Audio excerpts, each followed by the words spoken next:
بسم الله الرحمن الرحيم.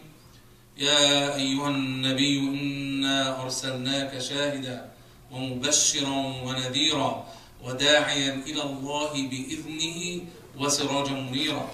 بسم الله الرحمن الرحيم. وما أرسلناك إلا رحمة للعالمين. Subhanallah. Before we even consider how great, if not the greatest blessing that Allah subhanahu wa ta'ala had sent to mankind, we need to try to contemplate one proposition. Allah subhanahu wa ta'ala gave us everything for free. If anyone amongst ourselves can tell me how much he paid for his eyesight, how much he paid for his physical strength, for his memory, his ability to learn, then we can take the conversation to a different direction. But we got everything that we have. We owe everything that we have to the generosity of Allah subhanahu wa ta'ala, and we paid nothing for it. So based on that, imagine that there were no prophets of Allah subhanahu wa ta'ala. And Allah subhanahu wa ta'ala would come to us and say, you know what, I gave you everything for nothing that He gave me, and nothing that I need from you. It is your task, on your own, to search the earth, try to find what pleases me, what angers me. So you do what pleases me and avoid what angers me. And if you're successful, you would be worthy, on top of what I've already given you, of an eternal life in paradise where everything is available for the wishing. Could we blame Allah subhanahu wa ta'ala if that was the deal of how to get into Jannah? Wallahi, we couldn't. It would still be a major blessing from Allah subhanahu wa ta'ala that we even came to existence. Allah subhanahu wa ta'ala could have sent, even on top of that, His directions, His halal and haram in a golden book. Huge pages that comes out of the clouds.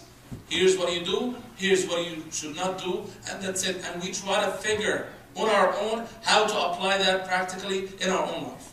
How to benefit ourselves with the halal and how to protect ourselves from the haram. And still would have been a major blessing from Allah subhanahu wa ta'ala.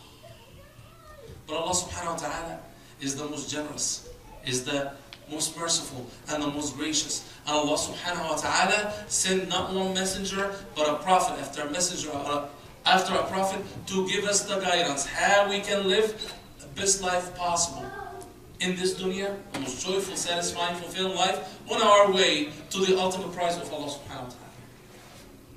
And the zenith of that blessing from Allah subhanahu wa ta'ala, that mercy of Allah subhanahu wa ta'ala, is none other than Sayyidul Khalqi wa Ashraful Mursaleen, Sayyidina Muhammad sallallahu alayhi wa sallam. Notice in the ayah, Surah Al-Anbiya, Allah subhanahu wa ta'ala did not say, أرسلناك بالرحمة أو أرسلناك برحمة. Allah subhanahu wa ta'ala says, وَمَا أَرْسَلْنَاكَ إِلَّا رَحْمَةً لِلْعَالَمِينَ. Rasulullah sallallahu alayhi wa sallam, huwa fi habdi dhati. He himself is a block of mercy to mankind. The seerah of Prophet Muhammad sallallahu alayhi wa sallam, the sunnah of Prophet Muhammad sallallahu alayhi wa sallam, is an open book of wisdom to us. يَتْلُو عَلَيْكُمْ آيَاتِنَا وَيُزَكِّيكُمْ وَيُعَلِّمُكُمُ الْكِتَابَ وَالْحِكْمَةَ وَيُعَلِّمُكُمْ مَا لَمْ تَكُونُوا تَعْلَمُونَ. الكتاب هو القرآن. ولكن ما هي الحكمة? The book is the Quran. But what is the wisdom that Allah subhanahu wa ta'ala speak about? Book, kitab and hikmah. Book, Quran and wisdom. The wisdom is the sunnah of Prophet Muhammad sallallahu alayhi wa sallam. Is the way Prophet Muhammad sallallahu alayhi wa sallam processed his life. So we can study, so we can benefit ourselves, so we can be the best human being that we can possibly be. SubhanAllah, when you study history, and you study the greatest people, you might find, let's say, Napoleon as a great military leader, or a scientist that, did something great in one aspect of science, or someone who unified a country, or somebody who discovered a medicine or some kind of benefit that cured people. But it's impossible to find someone that was great in everything that he has done, and not only he was great, he was the greatest in everything that he has done. Number one. Number two, it's impossible to find someone that was as merciful, as kind, as gentle as Prophet Muhammad sallallahu alayhi wa sallam. And at the same time, you can never find someone that was as powerful and steadfast and as strong in fighting oppression and executing what Allah subhanahu wa ta'ala had ordered him to do. One of the sayings that Allah subhanahu wa ta'ala had blessed me with, and I said it in one of my books, is that Prophet Muhammad ﷺ is not the greatest man that ever lived because he was the most merciful man that ever lived.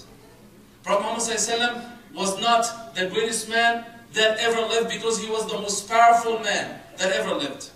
Prophet Muhammad ﷺ is the greatest human being that ever lived because he was simultaneously both. No one could ever achieve that before.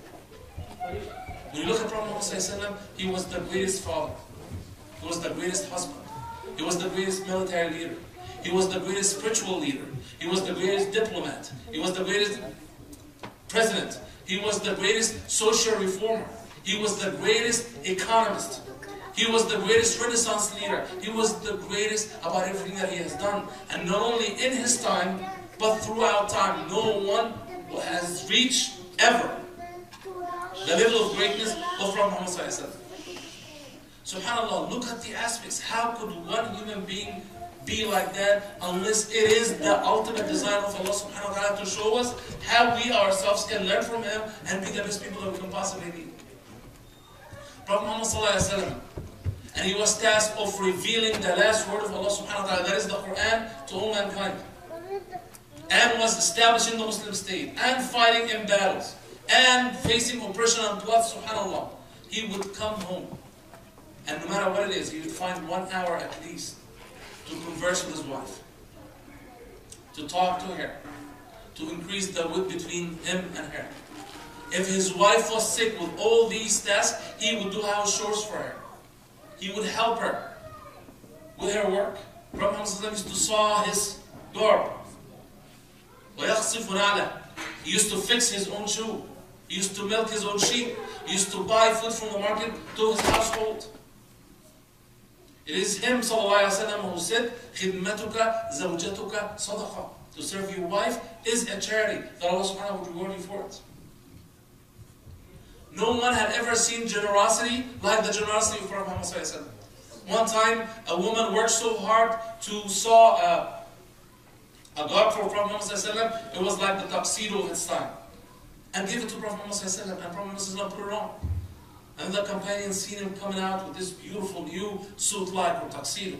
And then one of the companions said, "O Prophet of Allah, would you give me this?" Prophet Muhammad sallallahu alayhi wa sallam did not even, say a word or why, or he said, "Wait here." He went inside, changed, and came outside holding the new garb and gave it to the man. The companions were angry with the man. How could you possibly ask Prophet Muhammad sallallahu alayhi wa sallam for this new suit, and he never says no to anyone? He's the most generous man that ever lived. How do you take this new dress from him? The man cried and said, "All I wanted is that I wanted to wrap my body with it when I die, that this would be my coffin." The Prophet Muhammad sallallahu alayhi wa sallam wore it. A kafir, not a Muslim, came to Prophet Muhammad sallallahu alayhi wa sallam while he was standing. And Prophet Muhammad sallallahu alayhi wa sallam had some of his sheep. And the man wanted to test Prophet Muhammad sallallahu alayhi wa sallam. He said, "O Muhammad, give me 2 of these sheep." Oh, Prophet Muhammad sallallahu alayhi wa sallam said, "Take it." The man could not believe it, took the sheep and walked away, and still Muhammad did not renege on his word. The man ran to his people, and he said, "Ya qawm, aslimu, فَإِنَّ مُحَمَّدًا يُعْطِي عَطَاءً مَنْ لَا يَخْشَى الْفَقْرَ." You have to accept Islam. This man is given like someone who has a limitless supply from Allah subhanahu wa ta'ala, as if he does not even fear poverty. SubhanAllah. When Prophet Muhammad sallallahu alayhi wa sallam was with the companions, to look, subhanAllah, even his hadith, the beautiful hadith Sayyidah Aisha radiallahu anha fi Sahih Muslim, إِنَّ اللَّهَ رَفِيقٌ يُحِبُّ الرِّفْقَ فِي الْأَمْرِ كُلِّهِ. Allah subhanahu wa ta'ala is kind and gentle, and like kindness and gentleness in everything. They were sitting down with the companions, and a man walks in that they never seen before. If he's a Muslim, they would have known he was a Muslim. He was not a Muslim. And the man had a long travel. He was seeking knowledge about Islam, maybe he would accept Islam, and he wanted to urinate. He goes to the mihrab, where Prophet Muhammad sallallahu alayhi wa sallam, and starts to urinate. SubhanAllah, imagine ourselves, someone walks in, that we know he's not a Muslim, and start urinating in the mihrab. He's a kafir, he came to desecrate where the Muslims are and insult Prophet Muhammad sallallahu alayhi wa sallam. They wanted to beat up the man. Prophet Muhammad sallallahu alayhi wa sallam said, "Stop. Do not bother him while he's urinating." And he waited till he finished and asked him to bring a container to put water in and They poured the water on the thing, made it clean, sat the man down. This is Islam, this is what we believe in, this is what cleanliness is, this is what we do, and this is what we do not know. And subhanAllah, the man, seeing the difference between the reaction of the companions and then the manners, the great manners of Prophet Muhammad ﷺ. He said, Allahumma arhamni wa Muhammada wa la tarham dunana ahada. From the kindness and the gentleness of Prophet Muhammad ﷺ. SubhanAllah, Prophet Muhammad ﷺ would be walking, and one time there was a cat that trying to drink some water from a pot that was high for the cat. Prophet Muhammad ﷺ kneeled down, tilted the pot till the cat, subhanAllah, drank the water and quenched her thirst, and then continued walking again. Prophet Muhammad ﷺ forbade his companions to have a standstill conversation while they're riding the backs of their horses. He said, إِنَّ اللَّهَ لَمْ يَجْعَلَكُمْ شَيَاطِينَ عَلَى ظُهُورِ هَذِهِ الْجِيَادِ.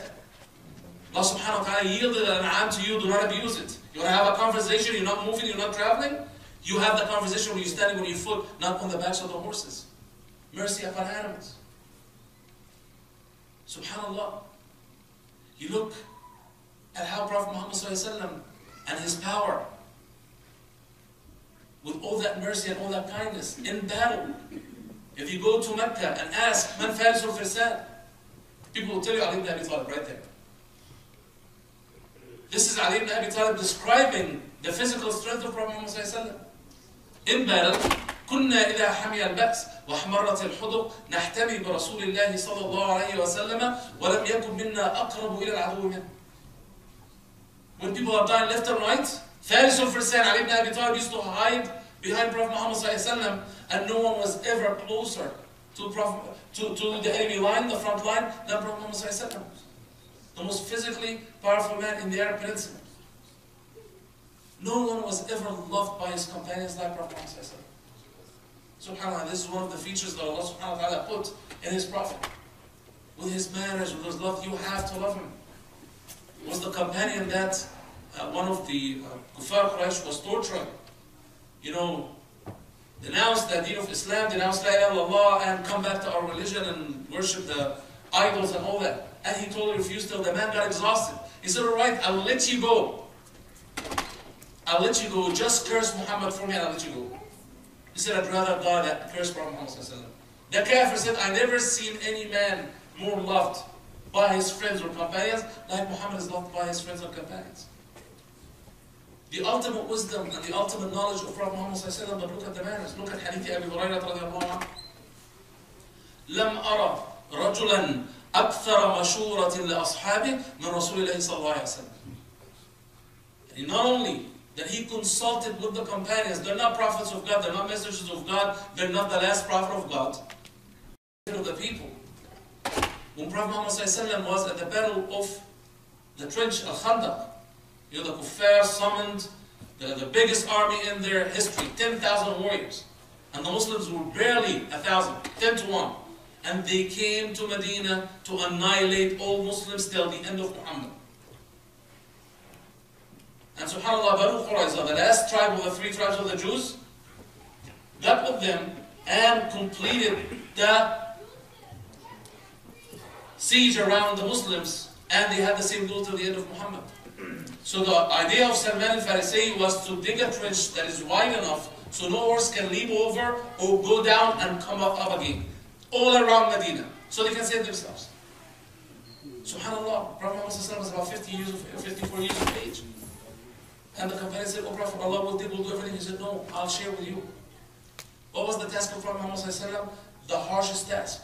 If they come to a big block or a big rock that no one can break, they would call the 54 years old Prophet Muhammad to break it. While they were digging and Prophet Muhammad was waiting for his turn, he found one of the companions with a quarter piece of chicken, a small piece of chicken. And they were all starving. And Prophet Muhammad looked at him and said, what about your brothers? You eating a quarter of chicken? That's a treasure of food. Alone?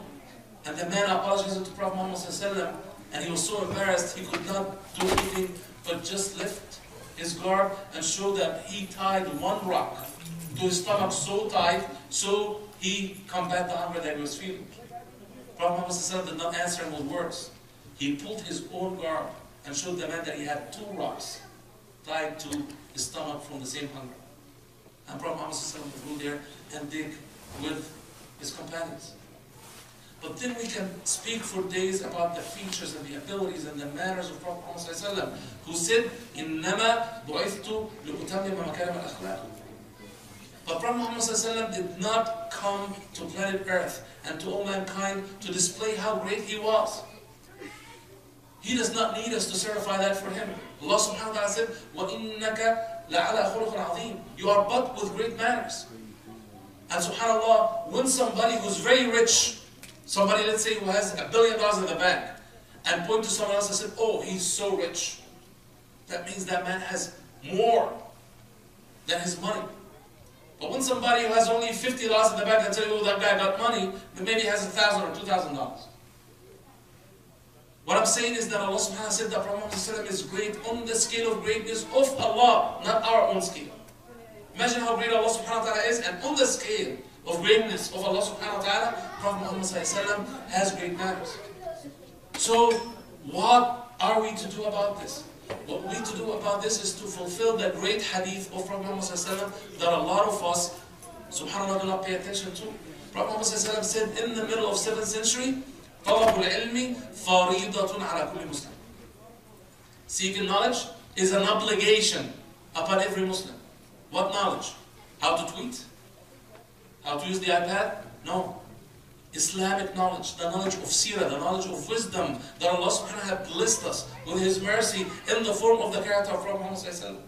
If I learn the manners of Prophet Muhammad, if I learn the purpose of the ahkam that Prophet Muhammad put forward in how to deal and how to process his life, and I try to emulate him in my life, I'm doing nothing but empowering myself to be the most successful human being that could possibly be out there. We need to seek that knowledge. And subhanAllah, it's very simple things, but subhanAllah, they're so simple sometimes we don't pay attention. What is the difference in pay, in salary, between the nurse and the surgeon? They both work in the hospital. They both work very hard to cure people and heal people. The difference is the know-how. Someone who makes $500,000 and someone who makes 50,000. What is the difference between the architect and the one who lays bricks? It's the know-how. The wisdom that Allah subhanahu wa ta'ala sent to us with Prophet Muhammad in every aspect of life is the know-how, how to process our lives, how to be not just good, not just better, but the greatest human being that we can possibly be. How would I know that? Look at the companions around Prophet Muhammad. SubhanAllah, each one of them. SubhanAllah, there's nothing on planet Earth right now that can even stand up to their heels. Why? They learned firsthand from Prophet Muhammad and understood the worth of the manners of Prophet Muhammad. How you explain to me when Prophet Muhammad calls Mu'adh ibn Jabal radiallahu anhu and Abu Musa al-Ash'ari, two men, they don't have two armies with them on their own.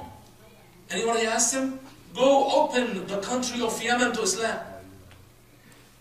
It's not summon an army or get $1 billion and try to open an entire nation to Islam. You too, with your iman, with the manners that I taught you, go open this country for Islam. And guess what? They went there and did open the entire country of Yemen to Islam. And they were not savages or primitive people. They were a country of culture. They were people of the scripture. SubhanAllah, 20 million people today in Yemen say La ilaha illallah because of these people. Abu Ubaidah ibn Jarrah radiallahu anhu, ask about him before Islam. Like any other man in a harsh desert that nobody had ever heard of. Abu Ubaidah ibn Jarrah radiallahu anhu was the leader of today's Lebanon, Syria, Palestine, Jordan. All of them. SubhanAllah. Could you imagine that in one lifetime? But that's the power that you empower yourself with and enable yourself with when you start applying the manners of Prophet Muhammad and the features and the aspects and the character and the abilities of Prophet Muhammad in your life. SubhanAllah, when I went to Egypt, just to give an example from our own time, I'm an engineer by education, I'm an investment banker by profession, even though I'm retired. So everywhere I go with the brothers in Egypt, they call me Dr. Moustafa. Dr. Moustafa, Dr. Moustafa. SubhanAllah, I'm an engineer, I'm not a doctor. And I know these are very conservative people, and they just don't make false claims like that. But when I started to get introduced to the brothers, I knew that they had the right to call me doctor. Guess what? Because everyone around is a doctor. All the conservative Muslim brothers who try hard to apply the manners of Prophet Muhammad, the one who doesn't have a PhD is an actual physician, and the one who's not a physician is a dentist. All of them like that. And subhanAllah, when you look at it, why? When you obey Allah subhanahu wa ta'ala, you take the garbage out of your life. You take the distractions out of your life. You take the harm out of your life and leave only the good thing. You don't watch TV, you don't play around, you don't listen to crazy songs, you're not busy yourself talking on the phone, backbiting people. It takes all that and leaves you and focuses you and make it so easy for you to improve yourself. And then when you memorize Quran, like Prophet asked us, subhanAllah, you go out there and all of a sudden, all of them are A+ students. And it's up to you. You want to be a doctor, you want to be an engineer, whatever you want, you want to have a PhD. It's so easy for them. And wallahi, they're great scholars of Islam, next to their PhDs in medicine and science and pharmacology and all that kind of stuff. They empowered themselves. You took the side of Allah subhanahu wa ta'ala, Allah subhanahu wa ta'ala will make the best out of you. These are the lessons that we want to learn from Prophet Muhammad. And the ayah that we recited, Allah subhanahu wa ta'ala, and He is there to teach you. What do I want to do with knowledge that I learn? Other than applying that knowledge. If I know how to program a computer and code a great software program, wouldn't I do one? Wouldn't I program one and make something better with it? If I know how to heal people, would I go out there and start paving streets? Or I would go and act as a doctor with the knowledge that I have? So what we need to do with the knowledge about the Sunnah of Prophet Muhammad and his seerah is to empower ourselves. The more you obey Allah subhanahu wa ta'ala, the more you empower yourself. Allah subhanahu wa ta'ala, في Surah Al-A'raf, and I want to end with this so we can realize the whole message, so we don't miss the forest for the trees. It says, بسم الله الرحمن الرحيم, وَيُحِلُّ لَهُمُ الطَّيِّبَاتِ وَيُحَرِّمُ عَلَيْهِمُ الْخَبَائِثَ وَيَضَعُ عَنْهُمْ إِصْرَارَهُمْ وَالْأَغْلَالَ الَّتِي كَانَتْ عَلَيْهِمْ. Everything that the Sunnah or the Quran or Allah subhanahu wa ta'ala, His message has said that is good for you, that is good for you because it's halal, and it's halal because it's good for you. And everything that is haram, it's haram because it's harm. It's almost the same word. And it's hurtful for you, whether you're aware of it or not. You obey Allah subhanahu wa ta'ala, you're only benefiting yourself from the halal and protecting yourself from the haram.